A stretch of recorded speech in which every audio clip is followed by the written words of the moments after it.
Hello, hello. We're still going strong with the Tiger Rising, and today we're going to read chapters 14, 15, and 16. The cage was made of rusted chain link fence. There was a wood board that served as a roof, and there was a chain link door that was locked tight with 3 padlocks.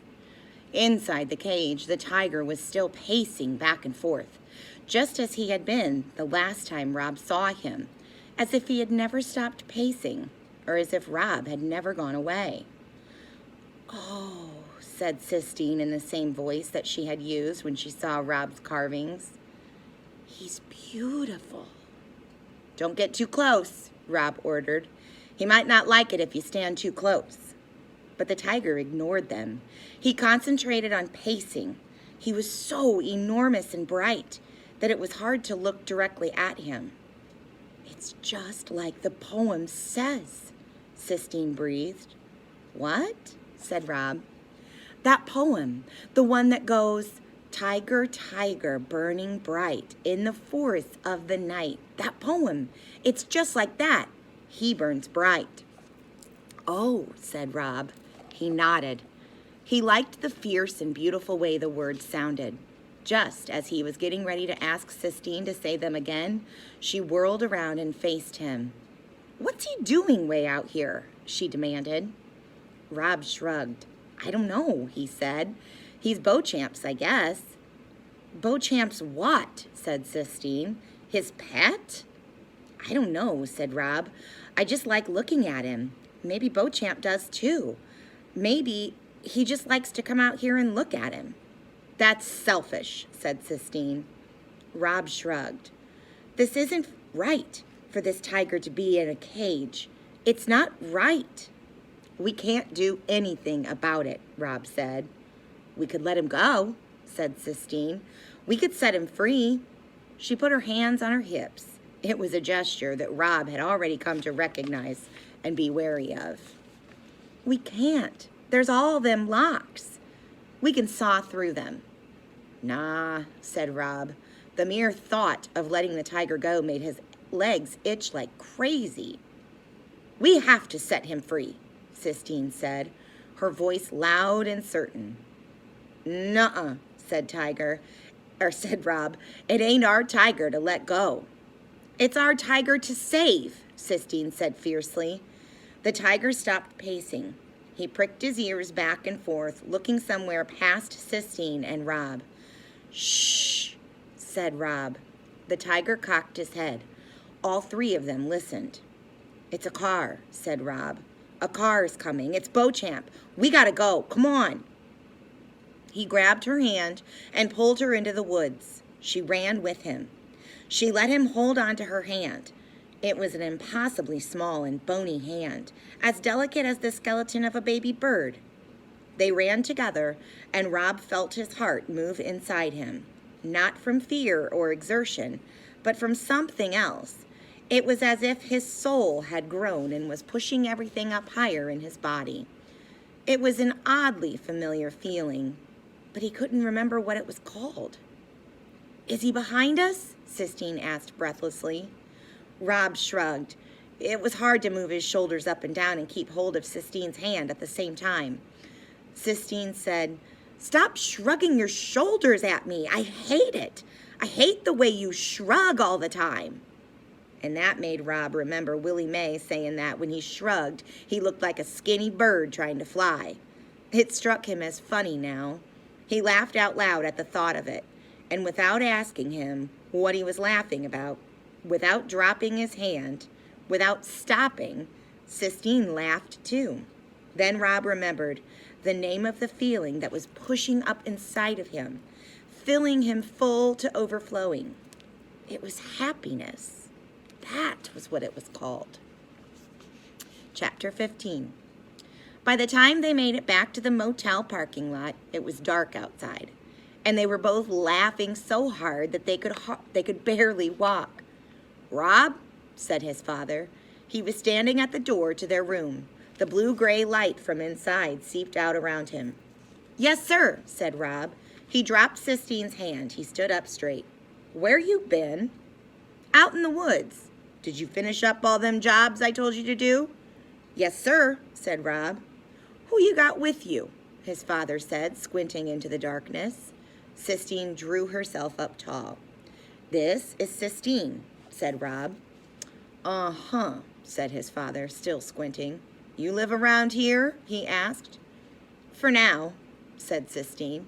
"Your parents know you're out here?" "I was going to call my mother," said Sistine.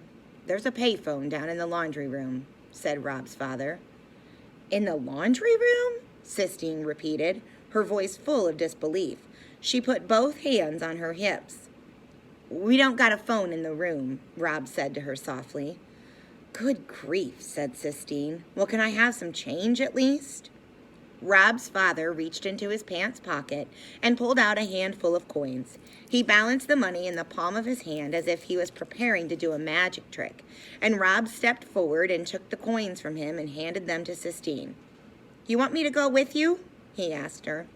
"No," she said. "I'll find it. Thank you very much." "Rob," his father said as Sistine marched away, swinging her arms, "what's that girl doing in your clothes?" "She had on a dress," Rob said. "It was too pretty to wear out in the woods." "Come on in here," his father commanded. "Let's get that medicine on your legs." "Yes, sir," said Rob. He walked toward the room slowly. His happiness had evaporated. His legs itched, and the motel room he knew would be as dark as a cave, lit only by the gray light of the TV. When his mother was alive, the world had seemed full of light. The Christmas before she died, she had strung the outside of their house in Jacksonville with hundreds of white lights. Every night, the house lit up like a constellation, and they were all inside it together, the three of them, and they were happy. Rob remembered, and as he remembered, he stepped into the motel room. He shook his head and scolded himself for opening his suitcase.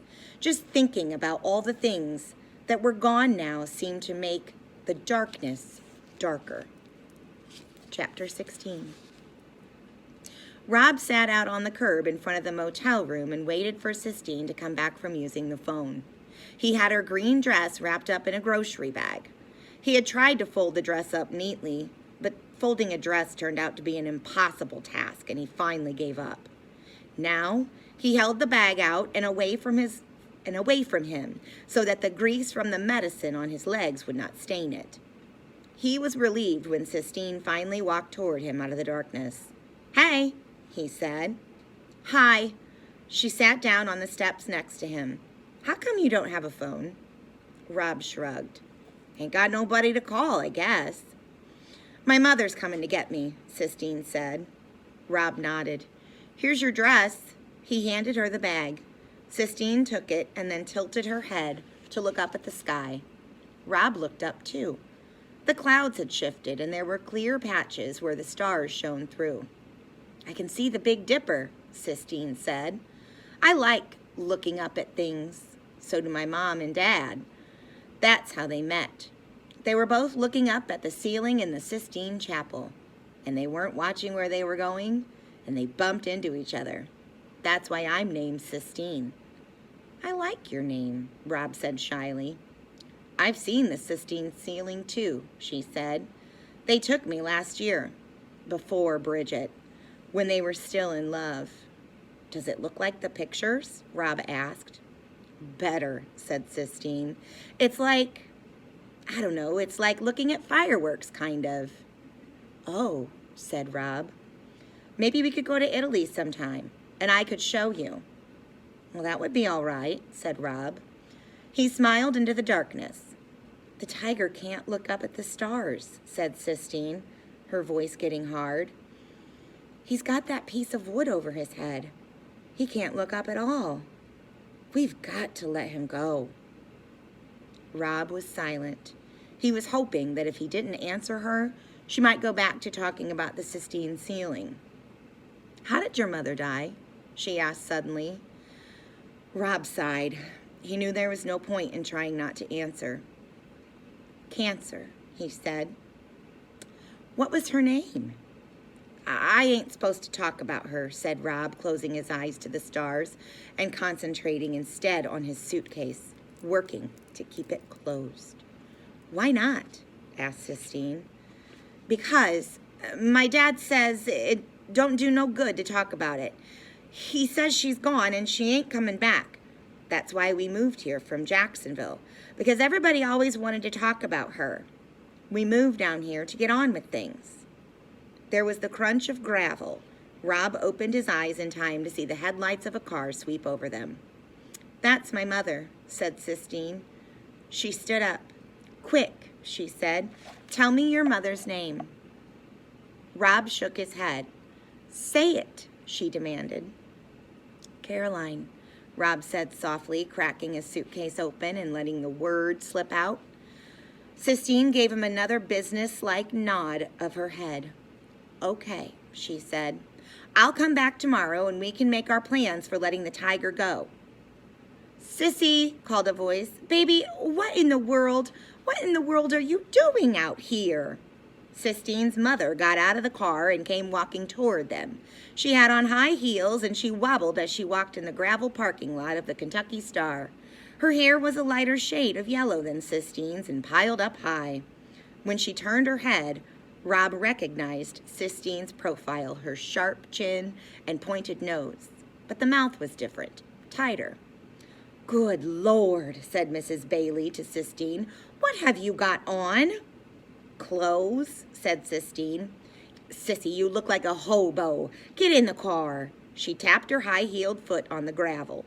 Sistine didn't move. She stood beside Rob. Well, said her mother when Sistine didn't move, you must be Rob.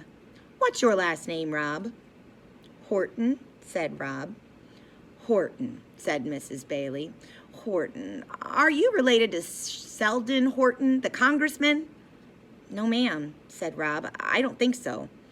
Mrs. Bailey's eyes flicked away from him and back to Sistine. Baby, said Mrs. Bailey, please get in the car. When Sistine didn't move, Mrs. Bailey sighed and looked back at Rob again. She won't listen to a word I say, Mrs. Bailey told him. Her father is the only one she'll listen to. And then under her breath she muttered, her father the liar. Sistine growled somewhere deep in her throat and stalked to the car and got in and slammed the door. You're the liar, she shouted from the back seat of the car. You're the one who lies. Jesus, said Mrs. Bailey. She shook her head and turned and walked back to the car without saying anything else to Rob. Rob watched them pull away. He could see Sistine sitting in the back seat. Her shoulders were slumped. A motel room door slammed. Somebody laughed. A dog barked once, short and high, and then stopped. And then there was silence. Caroline, Rob whispered into the darkness. Caroline, Caroline, Caroline. The word was as sweet as forbidden candy on his tongue. That was 14, 15, and 16. See you next time.